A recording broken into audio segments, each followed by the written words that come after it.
भाव की आवश्यकता है, सब भाव का ही खेल है।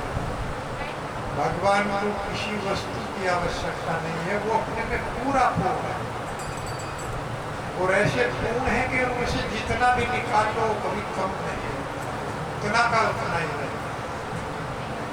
आध्यात्मिक मैथ 1 + 1 = 1, एक में एक जोड़कर भी एक ही होता है। भौतिक गणित होता है 1 + 1 = 2, 2 हो जाते हैं। वे अचलतम अनादि अनंत और 1 - 1 = 0 नहीं होता है, फिर भी 1 ही रहता है। वो अद्वैत है, वो पूर्ण है, वो एक है। अनेक रूपों में हो सकता है लेकिन है ही एक परो विष्णु सर्वव्यापी नेसेंस है। ऐश्वर्याद रूप में कंचे सूर्यवत बहुधीयते। भगवान एक है लेकिन अनेक रूपों में आ सकते हैं। जिस प्रकार से सूर्य एक है लेकिन दोपहर के समय सब जीवों के सर पर दिखाई देते। यहाँ का व्यक्ति भी कह सकता है कि सूर्य मेरे सर के ऊपर है और बंबई का व्यक्ति भी कह सकता है कि सूर्य मेरे सर के ऊपर है। सूर्य अनेक नहीं है, एक है। उसी तरह से भगवान एक है, वो सबके हृदय में वास करते हैं। ईश्वर सर्वभूतानां हृदयस्य तिष्ठति। और वो श्याम सुंदर रूप में बदल जाते हैं, वो नारायण रूप में बदल जाते हैं। अनंत रूप, अद्वैत अच्युतम अनादि अनंत रूपम आधम पुराण पुरुषम नव यौवनम च वेदेषु दुर्लभम दुर्लभम आत्म भक्तो गोविंदमादि पुरुषम तमैं भजामि। ब्रह्मा जी बोल कह रहे हैं कि मैं उस भगवान गोविंद की पूजा करता हूँ, उनका भजन करता हूँ, उनका नाम गाता हूँ, जो एक है, जो अच्युत, जो जिनका पद, जिनका शरीर, जिनकी आत्मा सनातन है, शाश्वत है। उन्हें पद से कभी हटाया नहीं जा सकता, वो नीचे नहीं गिर सकते, वो सदैव अपने पद पर बने रहते हैं। आधम पुराण पुरुषम, वो सबसे पुराने पुरुष होते हुए भी सबसे ओल्ड मैन है इस ब्रह्मांड में, सबसे पुराने पुरुष है। लेकिन आधम पुराण पुरुषम नव यौवनम है, सदैव 18 वर्ष के युवक बने रहते हैं। उनको भगवान बुढ़ापा उनको नहीं आता है जैसे हम लोगों को। और वेदे से दुर्लभम, वेदों के द्वारा जानना बहुत कठिन है, लेकिन दुर्लभम मात्र भक्तो, भक्ति के द्वारा बड़ी आसानी से मिल जाता है।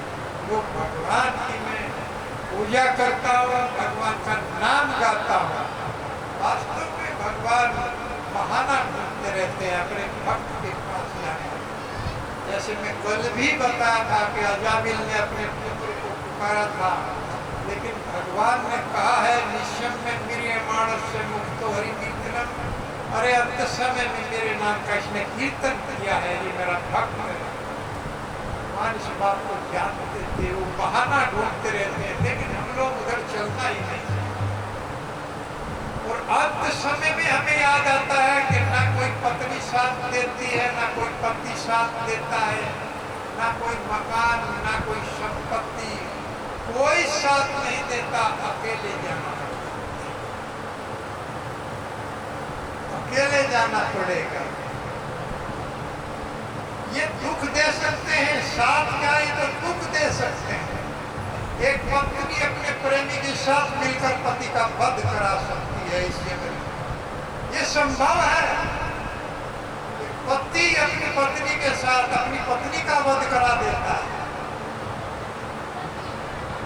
ये तो छोड़िए, पुत्र माता पिता का वध कर देता है, और माता पिता भी अपने पुत्र को मार देते हैं। ये जगत है, लेकिन भगवान किसी के साथ ऐसा नहीं, उन्हीं को हम छोड़ देते हैं और इन्हीं के पीछे हम लोग लगे रहते हैं।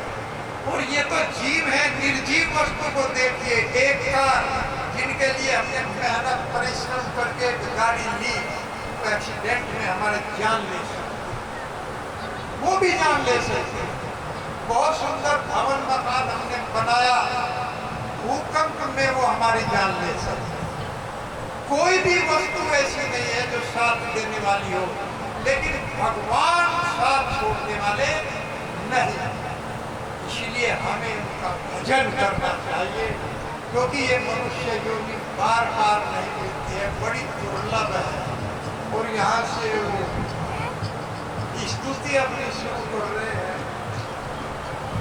श्री भद्रायुर्वाचा एव गवस्थितो बुद्धया समाधाया मत्तो गति यजात परम ध्यात्यम प्राज्ञ जन्मनुशिक्षितम्।